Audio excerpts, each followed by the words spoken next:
Assalamualaikum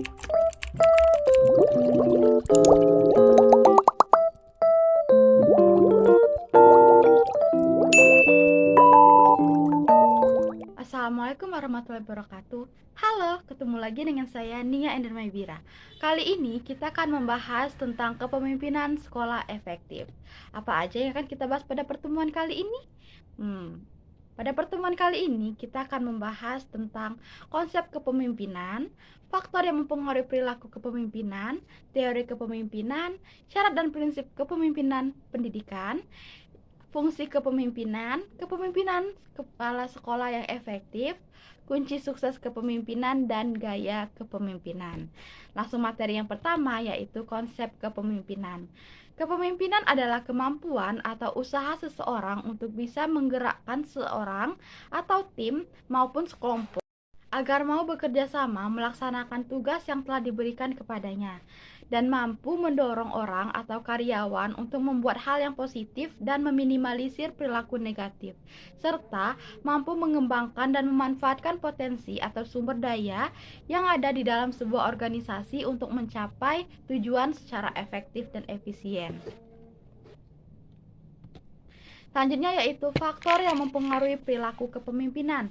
Yang pertama yaitu faktor internal, merupakan faktor yang berasal dari dalam diri pemimpin itu sendiri. Yang kedua, faktor yang berasal dari kelompok yang dipimpin, keadaan kelompok.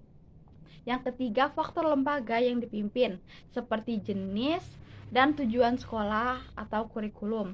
Yang keempat, faktor-faktor legal. Seorang pemimpin pendidikan akan berhadapan dengan peraturan-peraturan formal dari instansi struktur di atasnya dan akan mempengaruhi perilakunya. Yang kelima, faktor lingkungan sosial, merupakan keadaan masyarakat sekitarnya, misalnya ekonomi, pandangan masyarakat, dan pendidikan masyarakat. Dan yang keenam ada faktor perubahan dan pembaharuan dalam teori dan bidang pembaharuan atau bidang pendidikan, seperti perubahan kurikulum ataupun kemajuan iptek.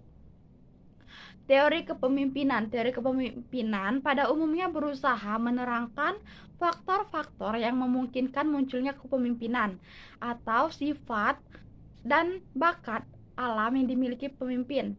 Teori-teori tersebut menurut Set 2010 halaman 365 adalah sebagai berikut.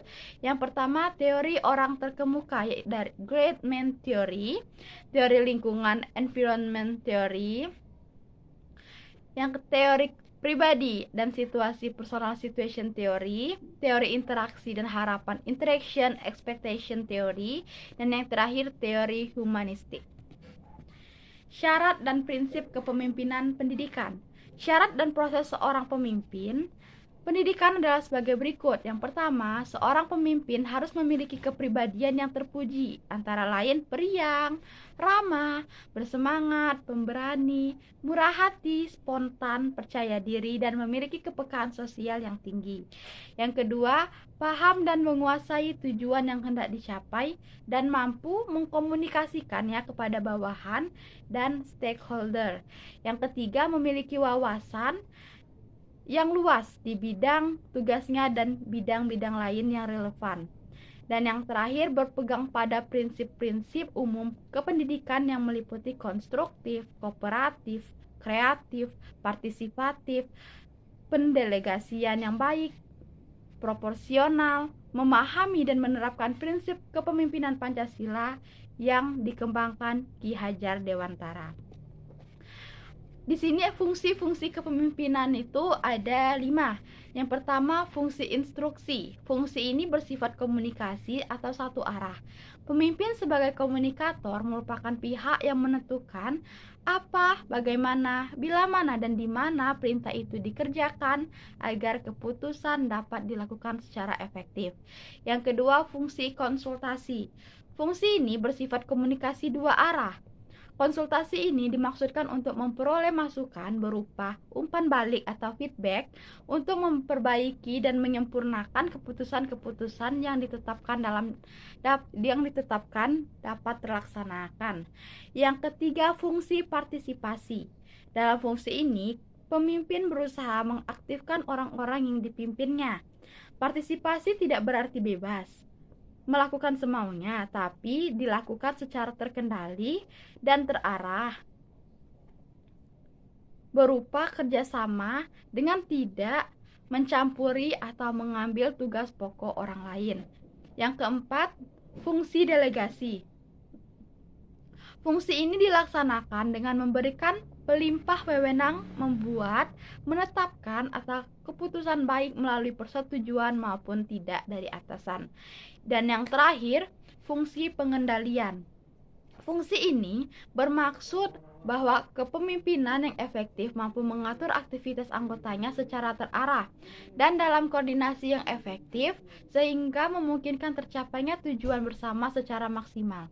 Fungsi ini dapat diwujudkan melalui kegiatan bimbingan, pengarahan, koordinasi, dan pengarahan. Selanjutnya yaitu kepemimpinan kepala sekolah yang efektif. Kepala sekolah merupakan penggerak, penentu arah kebijakan sekolah yang akan menentukan bagaimana tujuan-tujuan sekolah dan pendidikan pada umumnya. Direalisasikan menurut Black dan Mouton 1964, dalam kepemimpinan, sebuah organisasi diperlukan beberapa elemen yang dapat mengantarkan sebuah kepemimpinan yang efektif. Yang pertama, initiatif, yang kedua, inquiry, yang ketiga, advocacy, yang keempat, conflict solving, yang kelima, decision making, dan yang keenam, kritik. Selanjutnya ada kunci kesuksesan kepemimpinan. Menurut Mulyasa tahun 2013 ada 10 kunci sukses kepemimpinan kepala sekolah, yaitu mencakup yang pertama, visi dan misi yang utuh, yang kedua, tanggung jawab, yang ketiga, keteladanan, yang keempat, memberdayakan staf, yang kelima, mendengarkan orang lain, yang keenam, memberikan layanan prima, yang ketujuh, mengembangkan orang, yang kedelapan, memberdayakan sekolah, yang kesembilan, fokus pada peserta didik, dan yang terakhir, manajemen yang mengutamakan publik. Dan materi yang terakhir yaitu gaya kepemimpinan. Gaya kepemimpinan menurut Asmendri tahun 2012 halaman 211 ada 4 gaya kepemimpinan, yaitu tipe otoriter, demokratis, kendali bebas atau laissez-faire, dan yang terakhir tipe pseudo demokrati. Sekian, ini aja materi yang saya bahas pada pertemuan kali ini. Semoga teman-teman mengerti dan terima kasih sudah menonton sampai habis. Sampai jumpa di next video. Wassalamualaikum warahmatullahi wabarakatuh. Bye bye.